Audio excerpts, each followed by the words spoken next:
Irmãos, graça e paz. Trago um abraço fraterno da minha família. Lídia e Emanuel, infelizmente não puderam estar. Lídia e Emanuel estão visitando os seus... o Emanuel está visitando a sua avó. Então, eles estão na Bolívia, mas mandam um abraço fraterno e carinhoso a todos vocês. E eles gostariam muito de estar, mas as datas foram as mesmas, né? Mas esperamos numa próxima ocasião estar todos aqui. Trago também um abraço de nossa igreja, Iglesia Evangélica Presbiteriana de Espanha. Somos 8 igrejas, todas frutos do trabalho missionário da Igreja Presbiteriana do Brasil. Então, trazemos nosso abraço.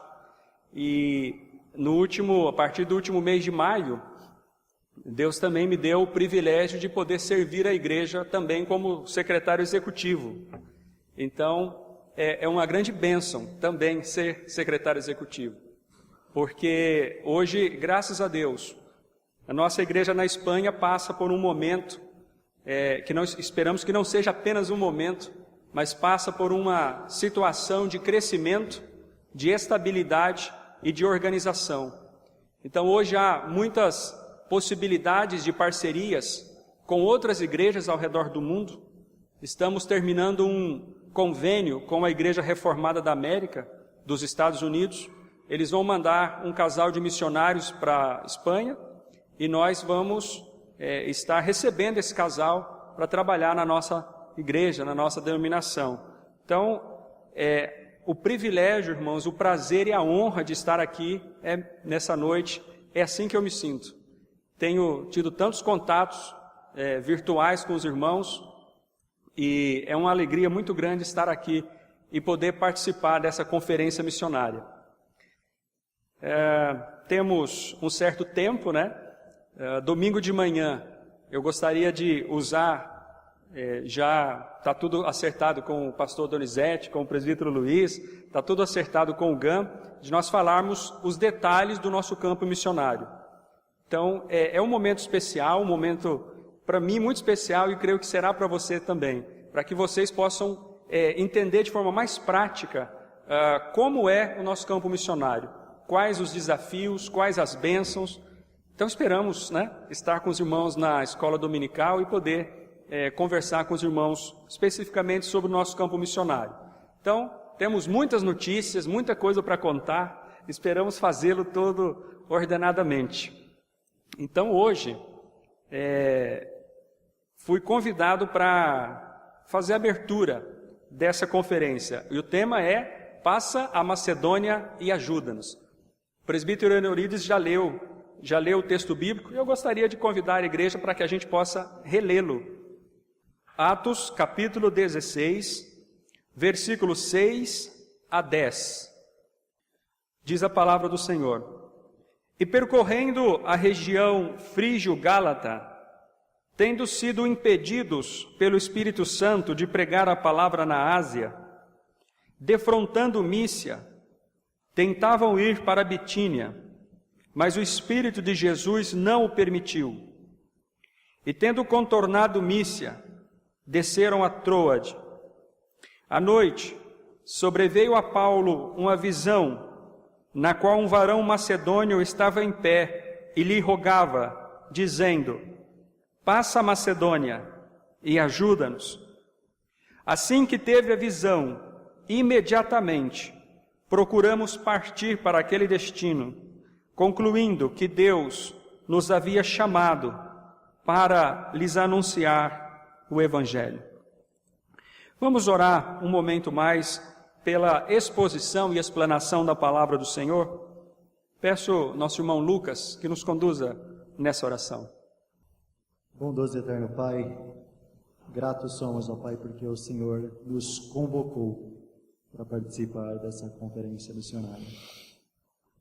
Senhor, é muito bom estar aqui, na Tua casa, porque aqui os santos se reúnem, santos escolhidos por Ti. Pai querido, somos gratos também pela presença do missionário, pastor Jânio.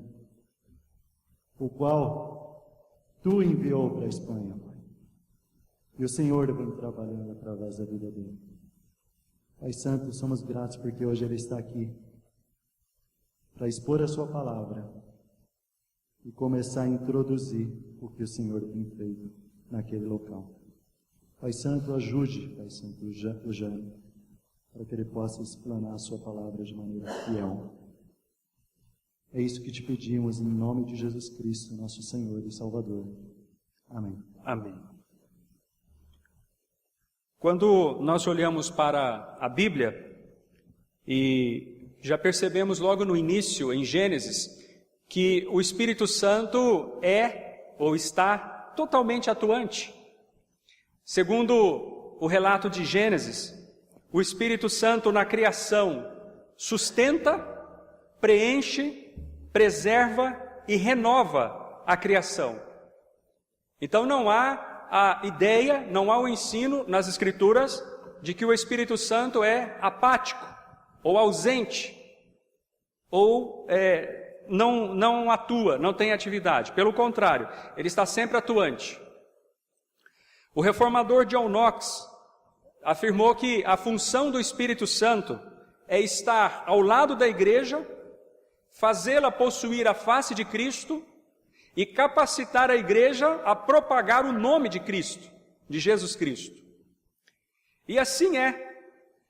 Quando nós olhamos o Evangelho de João, Jesus, o próprio Senhor Jesus afirmou: quando o Espírito vier, ele me glorificará. E essa palavra, glorificar, eu vejo que resume todo esse ensino sobre o papel do Espírito Santo. O papel do Espírito Santo é glorificar a Jesus Cristo. E é importante quando nós observarmos no livro de Atos dos Apóstolos, que havia uma promessa para ser cumprida no primeiro capítulo de Atos. E qual era a promessa? Que os discípulos de Jesus, tímidos, estavam medrosos após a ressurreição de Jesus, após a ascensão de Jesus. Os discípulos tímidos estavam esperando a promessa, e a promessa era: vocês serão revestidos do alto. E isso realmente, pela glória do Senhor, aconteceu em Atos capítulo 2. Eles foram revestidos de poder, e a Bíblia nos diz que então tiveram condições de serem ousadas testemunhas de Jesus. O mesmo Espírito Santo que desceu, que veio sobre Jesus no seu batismo, agora veio sobre os seus discípulos, sobre a sua igreja. E a partir do momento em que os discípulos foram então abençoados com a presença do Espírito, eles saíram em missão. E assim é, biblicamente. O Espírito Santo, podemos chamá-lo também de Espírito missionário. Ele é missionário. Ele está atuante na obra missionária. O Espírito Santo é quem dá poder à igreja para testemunhar de Jesus Cristo. Testemunhar de Jesus Cristo, seja em São Bernardo, seja em outro continente, não é uma tarefa simples. É uma tarefa espiritual que só pode ser capacitado para essa tarefa quem está realmente no Espírito Santo. Interessantíssimo que em Atos, os discípulos tímidos, revestidos do Espírito, se tornaram ousados propagadores do Evangelho. Tempos depois, quando eles chegaram em uma determinada cidade, alguém da cidade disse: esses homens que transtornaram o mundo chegaram até nós também. Antes, tímidos. Agora, homens que com uma mensagem poderosa estão transtornando o mundo. Os historiadores dizem que a evangelização no primeiro século ocorria nas cozinhas, nos mercados e nas oficinas. Conhecemos pela Bíblia o ministério de Paulo, conhecemos o ministério de Pedro, ou pelo menos parte deles, mas não conhecemos os milhares de cristãos anônimos que evangelizavam as outras pessoas. Gente simples, que ia de um local a outro, mas porque também estavam revestidos do Espírito Santo, não podiam se calar e sempre estavam comunicando o Evangelho a outras pessoas. Certamente os irmãos já sabem disso, que durante os primeiros séculos da igreja, da era cristã, cada cristão procurava ser um missionário. Ele se aproximava de alguém e contava para esse alguém a fé que ele tinha recebido em Jesus Cristo. Irmãos, ser revestido do Espírito significa engajar-se na missão de Deus. Eu gostaria de nomear essa pequena meditação de hoje com o seguinte tema: o Espírito Santo e as missões. Observa esse texto bíblico que nós lemos, Atos capítulo 16, observa o versículo 6. E percorrendo a região frígio-gálata, tendo sido impedidos pelo Espírito Santo de pregar a palavra na Ásia, defrontando Mísia, tentavam ir para a Bitínia, mas o Espírito de Jesus não o permitiu. O que está acontecendo aqui, amados irmãos? O Espírito Santo missionário está fazendo a frustração ou está frustrando um projeto e está iniciando um outro projeto. Qual é o projeto que ele frustra? Ele frustra porque ele é Deus, ele é soberano, ele é maior, ele está acima de todo o pensamento e plano humano. Então, aqui Paulo e alguns outros irmãos estão com um projeto e eles estão convictos desse projeto missionário. Qual é o projeto missionário? Sair de onde estão, da Palestina, e se deslocarem em direção à Turquia, iniciando assim a segunda viagem missionária. É esse o projeto que eles têm, mas não é esse o projeto que o Espírito Santo tem. O versículo 7 diz, o 6 e o 7 dizem-nos que o Espírito Santo impediu que essa viagem acontecesse. Agora, observa você o versículo de número 9. À noite, sobreveio a Paulo uma visão, na qual um varão macedônio estava em pé e lhe rogava, dizendo: passa a Macedônia e ajuda-nos. Amados, depois de terem o seu projeto missionário temporariamente frustrado, Paulo recebe esse homem, esse varão macedônio, e esse varão macedônio está dizendo: passa a Macedônia e ajuda-nos. Como é que nós podemos resumir esse pedido desse homem macedônio? Uma maneira assim, usual. Esta frase, irmãos, é o clamor da Europa por Jesus Cristo. É o clamor de um continente para que eles também possam receber o Evangelho de Jesus Cristo. Esse homem não está dizendo aqui a Paulo, nessa visão: venha a Europa fazer obra social, venha a Europa trazer-nos suas tradições. Esse homem está dizendo a Paulo e aos demais irmãos: precisamos, carecemos, necessitamos conhecer a Jesus Cristo. Aonde estava a Macedônia no primeiro século? Era o norte da Grécia. 150 povoados, perdidos nas trevas do ateísmo, das religiões greco-romanas e das religiões de mistério.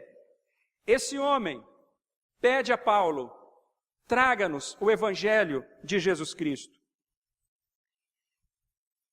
O versículo de número 10 diz que assim que teve a visão, imediatamente procuramos partir para aquele destino, concluindo que Deus nos havia chamado para lhes anunciar o Evangelho.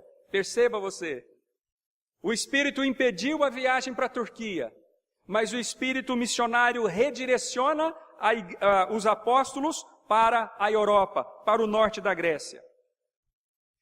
Consequentemente, irmãos, e posteriormente na sua Bíblia, você vai perceber, a partir do versículo de número 11, no capítulo 16, que começa o relato, no versículo 11, da conversão de Lídia. Depois fala sobre a jovem que era possessa de um espírito de adivinhação e, consequentemente, da conversão do carcereiro em Filipos. Irmãos, por que Lídia, esta rica empresária do setor têxtil, foi convertida à fé cristã? Por que esta jovem, possessa de espírito da adivinhação, foi liberta? Por que o carcereiro de Filipos recebeu a Jesus? Depois de fazer a pergunta que todo ser humano deve fazer, qual foi a pergunta do carcereiro de Filipos? Senhores, que devo fazer para que seja salvo? Porque esses 3 europeus serão lembrados na história como os 3 primeiros europeus que creram no Evangelho de Jesus Cristo. Sabe por quê? Não é pela estratégia habilidosa de Paulo, não é pelo conhecimento médico de Lucas, não, irmãos. É porque o Espírito Santo é um Espírito missionário. E ele dirige a obra missionária. E ele abençoa a obra missionária. E quando alguém se coloca em suas mãos, é revestido por ele. Então a obra missionária se torna eficaz através da conversão de pessoas. Aqui, o Evangelho entrou na Europa. Aqui, o Evangelho mudou a cara da Europa. Aqui, o Evangelho mudou a cara do mundo. Aqui, o Evangelho proporcionou, por exemplo, irmãos, que séculos mais tarde, a ciência, tal como a conhecemos hoje, tivesse sido iniciada com uma base cristã, a ciência, que teve início na Europa medieval.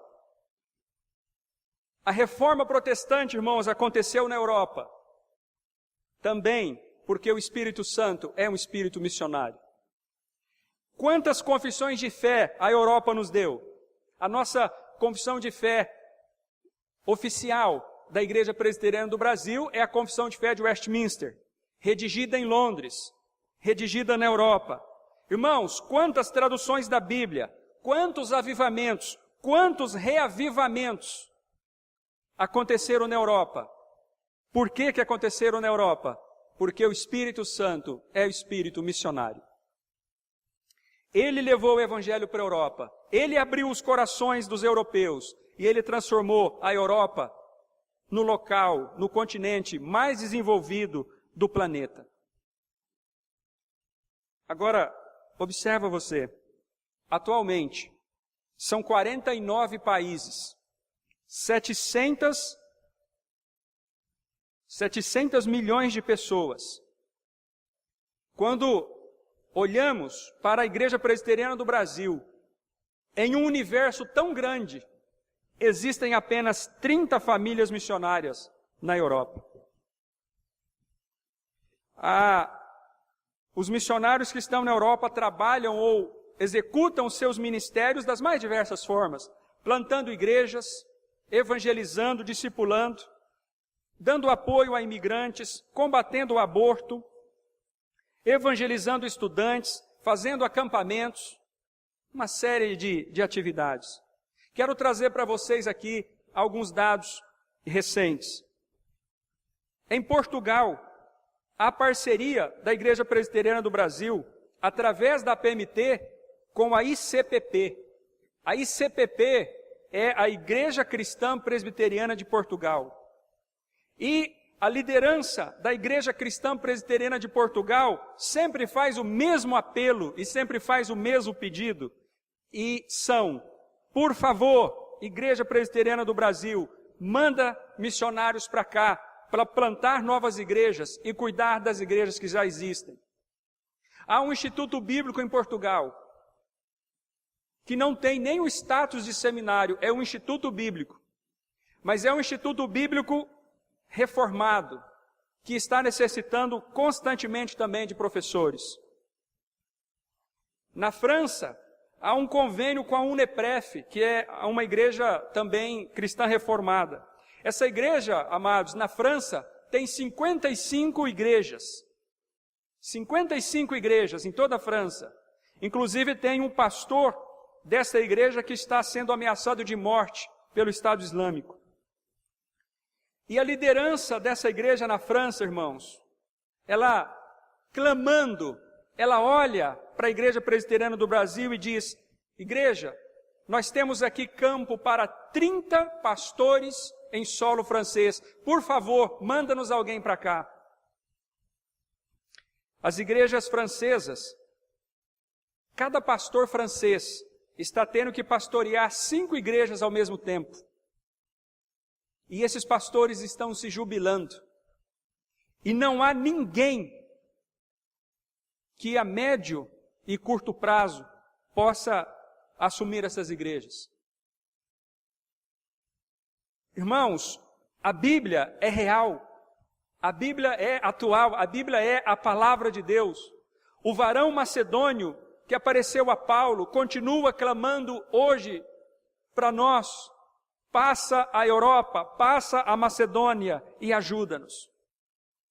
Na Inglaterra, na Igreja Presbiteriana Internacional, que foi inclusive fundada por Francis Schaeffer, existe a necessidade de mais obreiros para cuidar das igrejas que já existem e para plantar novas igrejas. Na região dos Balcãs, em Kosovo, houve recentemente uma conferência missionária e o nosso líder da Base Europa, pastor Carlos Delpino, esteve lá e ele esteve me dizendo que todos os pastores de Kosovo estiveram presentes na conferência, com alguma outra exceção. Sabe quantos pastores tinham em Kosovo nessa conferência? 30. É o número próximo do máximo de pastores que existem em Kosovo. Na Bósnia, em Sarajevo, na Croácia, irmãos, o clamor e o pedido é o mesmo: manda-nos gente do Brasil para cuidar das igrejas e plantar novas igrejas. Na Itália, família do reverendo Humberto, é a única família na Itália faz 13 anos. Necessita de mais obreiros, necessita de mais gente. Na Bulgária, tem já todo o processo em andamento para começar uma igreja na capital, Sofia. Mas não há ninguém que vá lá e comece a plantação da igreja. Na Alemanha, a necessidade de irmãos para trabalhar em uma ONG evangélica que está cuidando de milhares de refugiados que estão entrando na Europa a cada dia. A Igreja Presbiteriana de Heidelberg, uma cidade super conhecida, sempre faz o mesmo clamor à igreja: manda-nos mais obreiros. E o que dizer, irmãos, da Espanha? Somos 8 igrejas, mas as grandes cidades espanholas ainda estão sem presença cristã reformada. Não há igreja em Valência, não há igreja em Barcelona, não há igreja em Granada, não há igreja em Córdoba. Sabe o que está acontecendo no versículo 9, irmãos? Deus está nos trazendo esse apelo desse varão macedônio europeu outra vez nessa noite para nós. A necessidade continua, irmãos. O clamor continua. O clamor de uma Europa que clama por Jesus Cristo. Passa a Macedônia e ajuda-nos.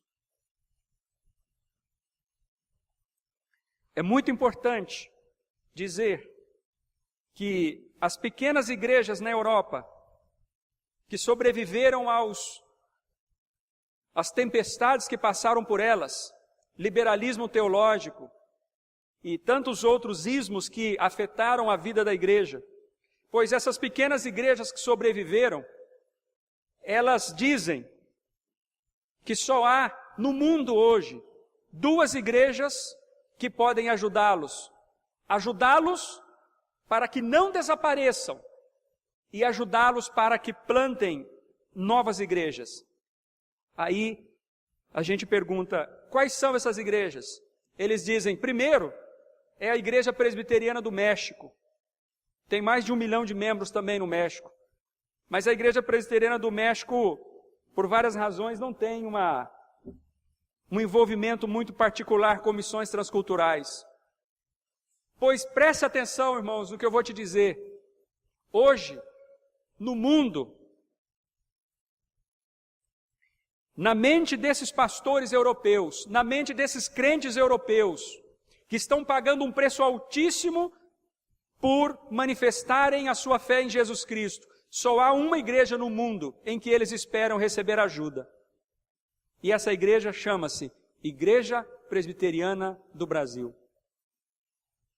Não sou eu que estou criando isso, não sou eu que estou dizendo isso, eu estou transmitindo o que todos estão pensando e sentindo. E sabe por que eles pensam isso?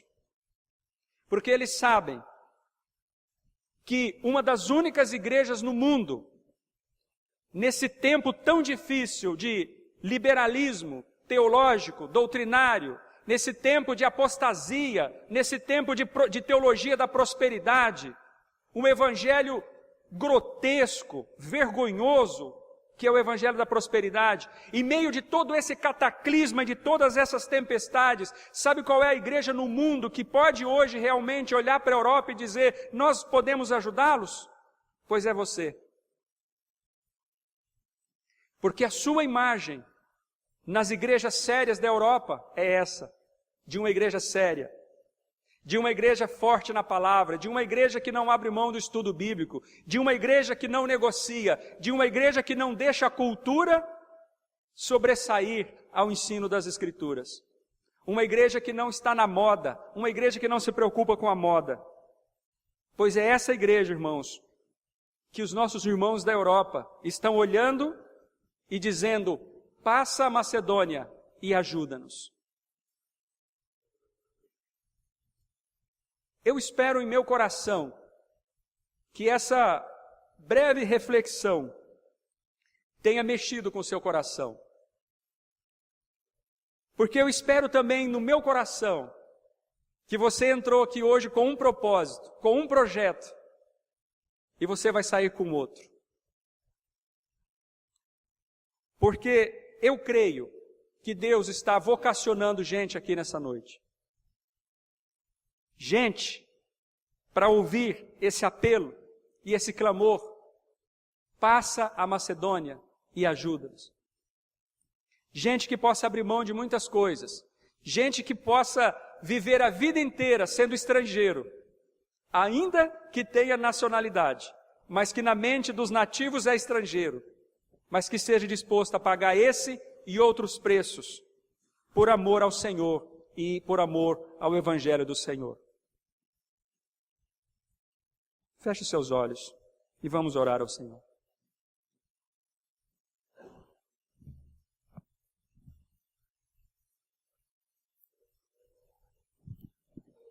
O Senhor tem os seus propósitos, Senhor. E eu peço em nome de Jesus que hoje, nessa noite, os teus propósitos sejam cumpridos para a glória do teu nome, Senhor.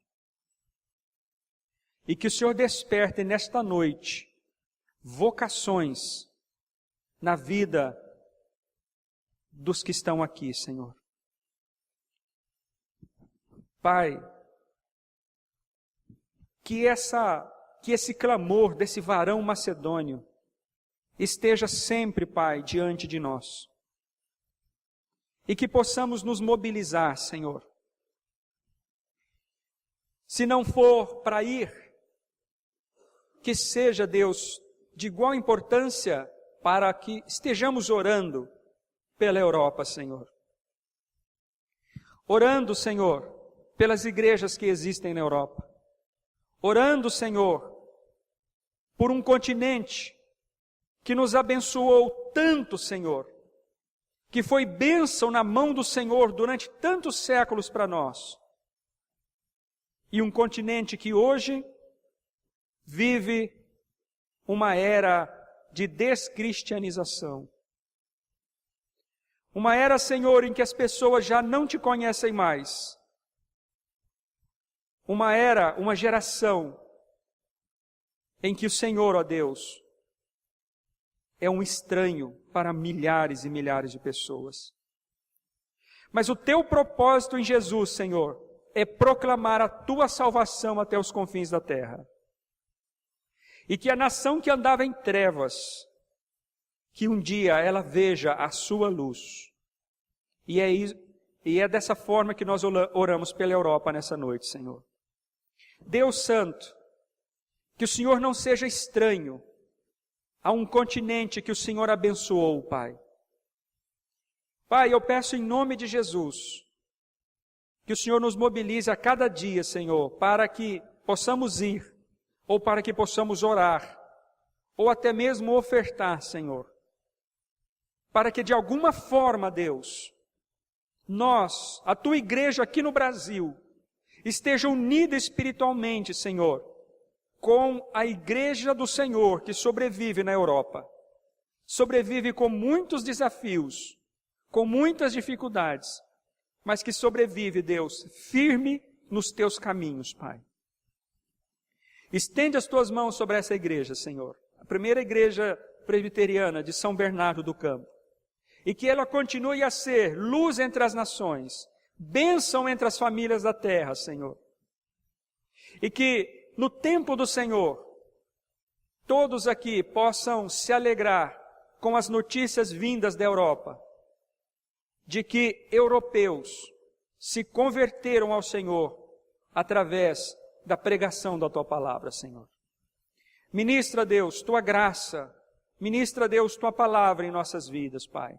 Obrigado, Deus, porque o Senhor nos desafia. Obrigado porque o Senhor sempre nos chama, Deus, a participarmos desta obra maravilhosa do anúncio do Evangelho até os confins da terra. Te louvamos e te agradecemos, em nome do Senhor Jesus Cristo, que vive e reina para sempre. Amém.